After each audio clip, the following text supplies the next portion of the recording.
Hello, so continuing on this weekly contest 322, the third problem, which is minimum score of a path between two cities. So we get n cities from 1 to n, and we get a list of roads. Each road represents the distance between two cities, and it's bidirectional. So, for example, here is the distance between A and B or B and A, right? So it's a bidirectional graph. And it says that the graph is not necessarily connected, right? So we can have a portion that is not connected to the other one. We define the score of a path between two cities as the minimum distance of a road in that path, right?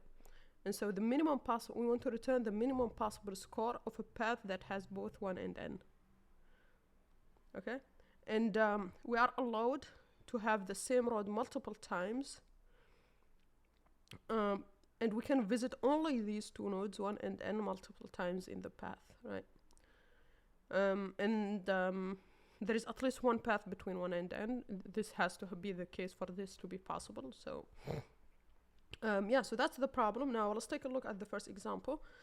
Between n equal to 4, so we want the minimum road distance or minimum distance between 1 and 4, right? So we have first this distance of 7, but we also have this path here, and the minimum road in this path is 5. So minimum between 5 and 7, that's 5. So we return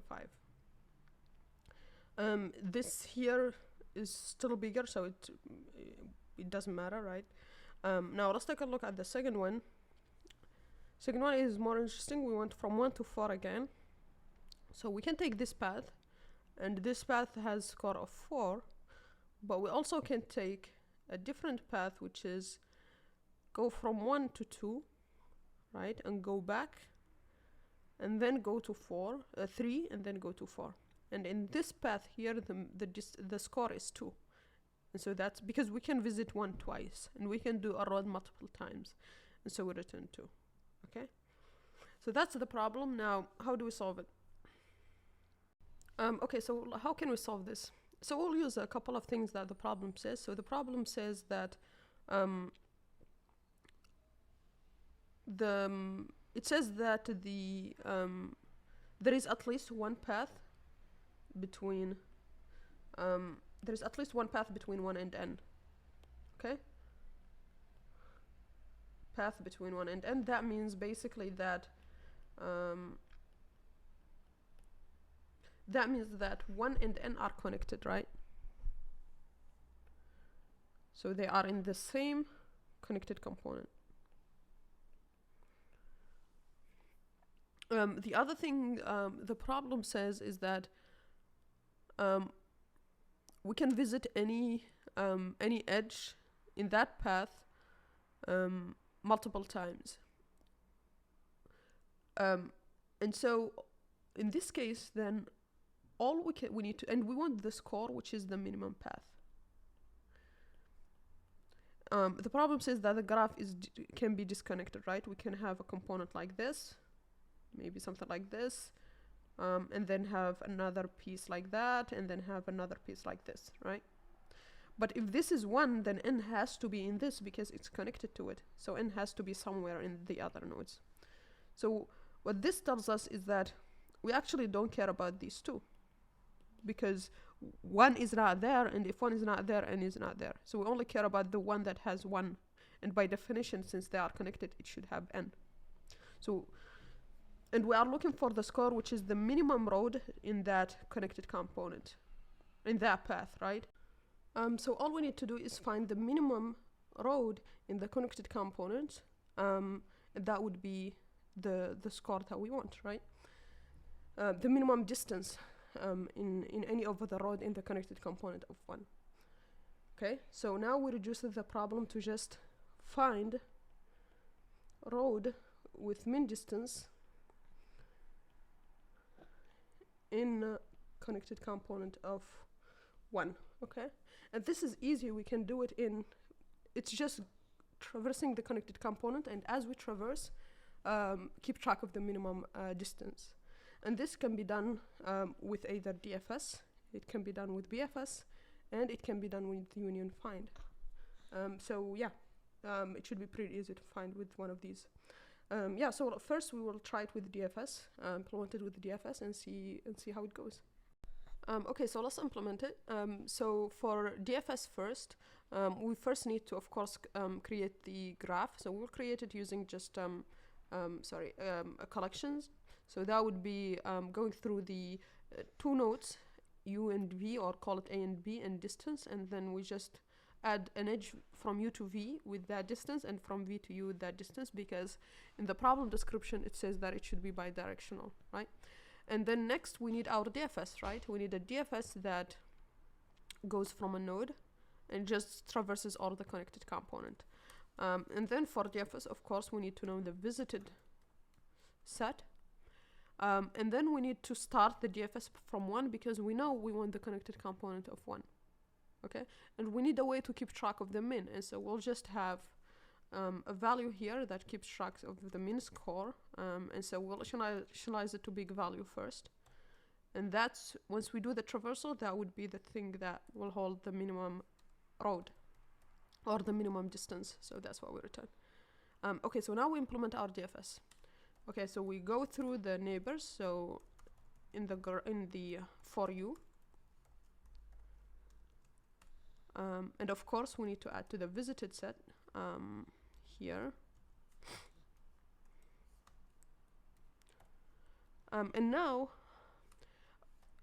we don't do DFS if it's in visited, because then we would get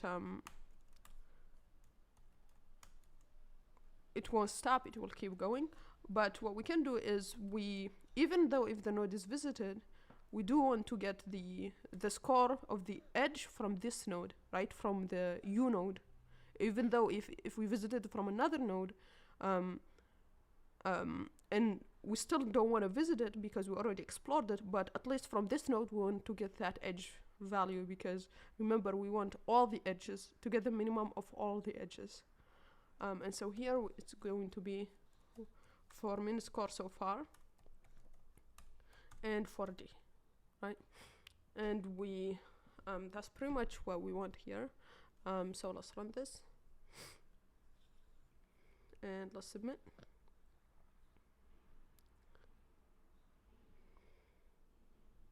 And this passes test cases, right? Okay, so that was using DFS. Now let's try it with BFS. It should be pretty similar. So we don't need to do this with BFS. We still need to, we need a queue. We still need to visited set. And we still need the min score, except since we are going to do this here, we don't need it to be a class variable. So we'll just do min score here. And we need a queue, which is going to be collections of DQ. And we will start from 1, because remember, we want the connected components of 1. And BFS will go through all the neighboring edges each time. And so we'll get only the connected components in BFS as well. And so with BFS, we want to do a while loop, queue. And we want each time to extract the one in the front, because we add at the end. And so we'll go through the neighbors like we did with the DFS. And we'll do the exact same thing, which is before visiting, we will get the min score. So before visiting, we want to get the min of the distance. But similar to DFS, we want to add to the queue only if we haven't added yet. And so we would check if v not in visited. Then we want to do to add it to the queue, right? And we want to add it to the visited set as well, right? Okay.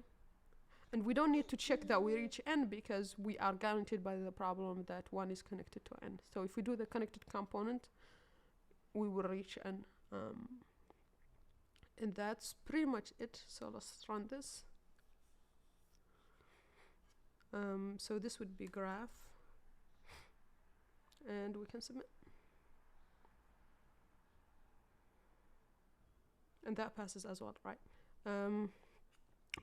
Now, we should be also able to do it with union find.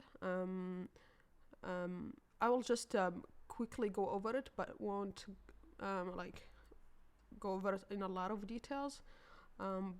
So with union find, what we want is we want to start out with each node being the parent of itself, right? That's what we are doing here. So each node parent of itself, and since we have cities from 1 to n, that's what we are doing here. And the usual union and find operations are here, which is basically for find, keep going up until you find a node that is the parent of itself, and that's basically is the representative node of that connected component, right? And so we'll keep going up each time as long as parent of x is different than x, which means x is not the representative of that component yet. We didn't find it. So we'll keep trying to find the parent of x, going up and up until we find it, right? And for union, which basically means we will add both, we'll make both u and v have the same representative, which basically means we find that they are connected, so we need them in the same connected component with the same representative. So we'll find the parent of each. If the parent is different, that means the parent here find will give us the representative of the component that node is in. So if it's different, that means we want to add them together. So we make one of them, the parent of one of them, the other, and that will make them in the same component. So that's what we do here, and then we return the other one. Okay, now for our specific problem, we go through all the connected edges and we union them together because they should be in the same component. And now for the piece where we are looking for the connected components of 1, we keep track of the min score here. So this is what I call best, and then we go through it. So we find the first node that has the same representative as 1, which means both are in the same connected component, which is 1.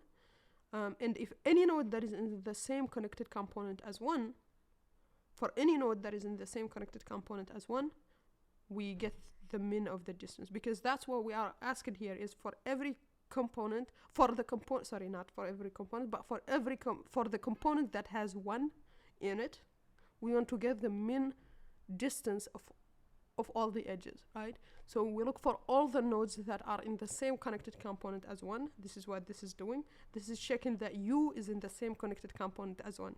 So for every node that is in the same connected component as 1, we try to check if it's the min distance in that connected component, right? Yeah, so, and with this we will get the best would be the min distance in the connected component of 1. And we return it at the end. Yeah.